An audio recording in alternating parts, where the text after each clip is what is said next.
This is the second year. Have you noticed in your starts you've had so far any different approaches that offenses have taken to you as the second year's gone along? Approaches to counter what you're doing. What, if any, have you noticed? Yeah, I mean, they've all, kind of seen my stuff, so it's, at this point, kind of just more of a cat and mouse game. So,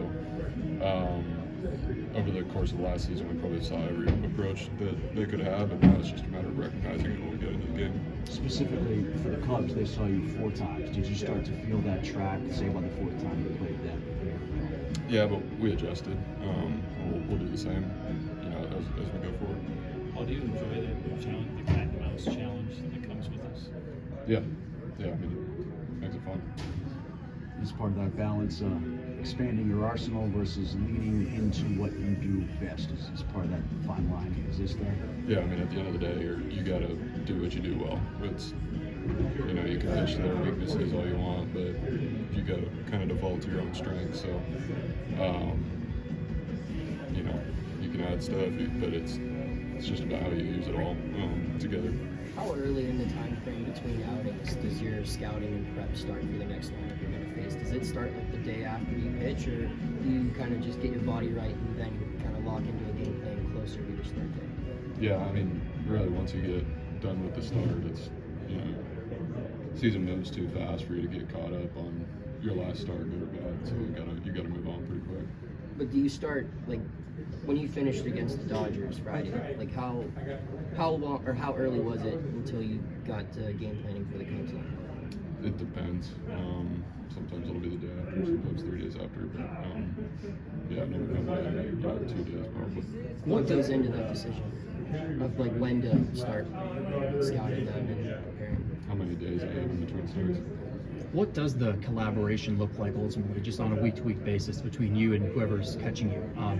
As far as like the back and forth is concerned, exchanging information, ideas, that kind of thing. Yeah, I mean, the nice thing about having a series like this is I throw the last day of the series, so we can kind of see their hitters, see their swings.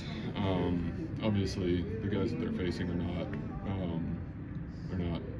They don't have the same stuff as me, so I can only gather so much from watching Heaney pitch against them, basically. So it changes from outing to outing. You were really pleased with your breathing stuff against LA. What do you hope to improve upon? Have you looked at that? What have you been pleased with in order to possibly use it against the Cubs? Yeah, just got to keep the feel of it, keep the execution of it. Paul, the video that went viral this offseason about you and Shota having that conversation right before the no-hitter right there. I guess starting off, you two haven't talked yet or have no intention of talking this series, right? I mean, if I see him, I'd love to say hi. I really like him. Okay. I guess damage will be done after today. Yeah. I guess, what's it mean to you that, a guy like that would go up to a rookie and be like, yeah, let's talk ball a little bit. Maybe I can learn something from you. I gotta watch what I say right now. He's trying to get better. Rookie or not, he's trying to get better. So, no, it's cool. It's a cool relationship to have, and obviously being in the same division, I see him a lot. So, looking forward to watching him do his thing. Hopefully, he doesn't do his thing too well today, but at some point, we'll say hi. Do you take anything from him? I try to. Yeah, I mean. I don't know. I've found that I'm pretty good at doing what I do, and I'm not as good at understanding what other people do, if that makes sense. So, looking at a low release, high slot lefty who throws 90 to 93, 94 with a splitter, that's just about the exact opposite of my repertoire. So, I'll take what I can. Does that dovetail with your previous point? Like, you're better at just knowing what you do better as opposed to what other people do when you're talking about hitters? Does that carry over to the offense too? Yeah, I mean, everything. It's just self-awareness. Paul, you spend a lot of time with Bubba, and you're working with him. You guys are obviously close. You feel like he's ready to be up here with you guys? Like, what kind of your analysis of just his development and kind of where he is right now, just seeing what he's done? I haven't gotten to see him pitch. I haven't watched any of his starts. But how many hits has he given up? 3? I'm not a scout, so I don't know.